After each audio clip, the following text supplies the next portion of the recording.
Now, the next topic, as part of your micro segmentation, is your virtual extensible local area network. Normally, we keep on hearing about VLANs a lot, right? And VLANs are basically used to segregate your systems in a logical way, and also logically group those people which may be physically very distant, but you want to make a network out of it. So maybe few of your team members are in Delhi, few of your team members are in Bombay, but you want to group them logically into one single local area network. So you can make them part of a particular VLAN, and then they will be as similar like that they are sitting locally onto the network. So all the resources will be seamlessly available to them. So that is what is we call it as VLAN.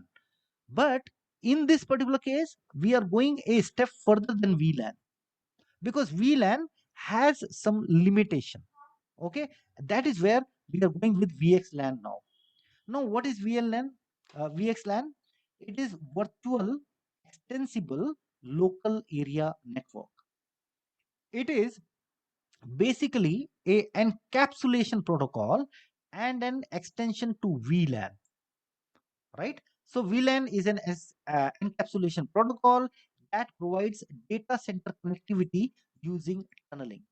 Now, just see here, just see this picture, you will come to know. So, in a VLAN, what happens is, as and when we are going with the VLAN, there is a data, and then based on that data, we define the VLAN ID for that particular data. As and when this data has to go on, for example, there is a system 1 here, and it need to access another system which is there on another VLAN.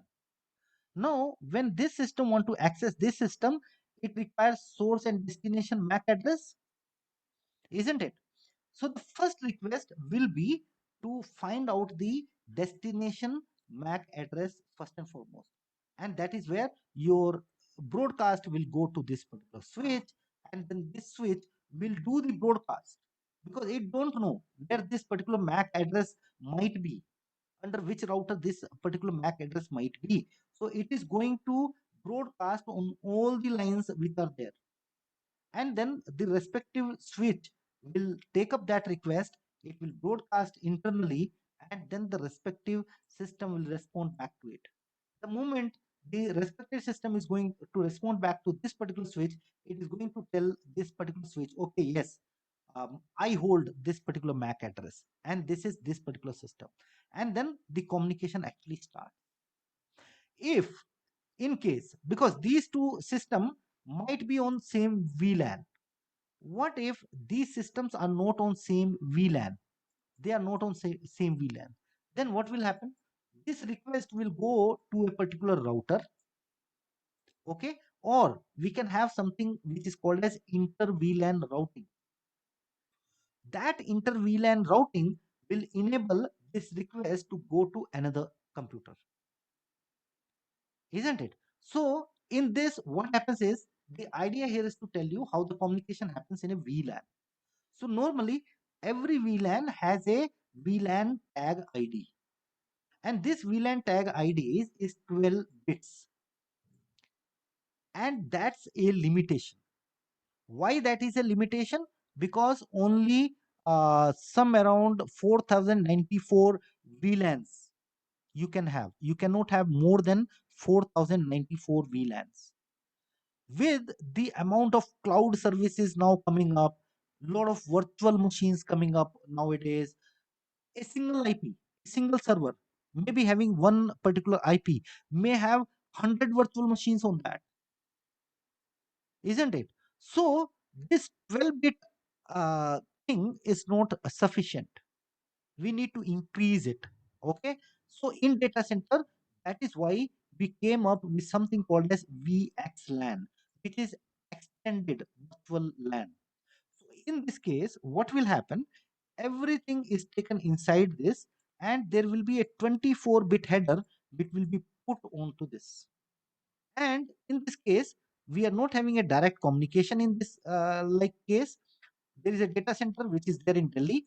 There is a data center which is there in Mumbai, and then if two machines need to kind of communicate, they communicate through a tunnel. They communicate through a tunnel in this particular case. And since there is no limitation, we can have uh, almost millions of systems. We can have 16 million VLANs, because 2 raised to the power 24 is a huge number, right? So we can have all these different VLANs created, and then these can communicate, right? Also, in this particular case, you understood, when there is a request from system A to system B, in some cases this has to do some kind of broadcasting, and this broadcasting can sometime choke your network. And that is why we also use something, a protocol which is called as spanning tree protocol, STP. Okay, so that can also be a limitation in this case. So that is also, it is good, spanning tree protocol is good, but the problem is we need to have different routes out there, and routes also, they will come with some kind of extra money spent on that. So in VXLAN, we don't need this thing, and that is why we are saving money. Again, we are having more VLANs, right? And uh, uh, all these, this VLAN can have even a bigger table. Like we know, right? Routers has tables defined, routing tables defined. Now, with one system, it is generally expected that there will be one IP. But with lot of virtual machines coming onto one system, now we can have a big table here. So that big table is supported by VXLAN, right? So in a nutshell, just to conclude, in VXLAN, we can have at least 16 million VLANs created. Okay, and then there will be, whatever happening is, whatever happens at layer 2, it is encapsulated into layer 3 protocol. Anything on layer 2, because VLAN is what? VLAN is a layer 2 protocol. So whatever is there at layer 2 can then be encapsulated into layer 3 protocol and then transmitted over network. So that is another good feature of VXLAN, right? And it also helps to balance the traffic. So those are the kind of benefits having a virtual extensible LAN.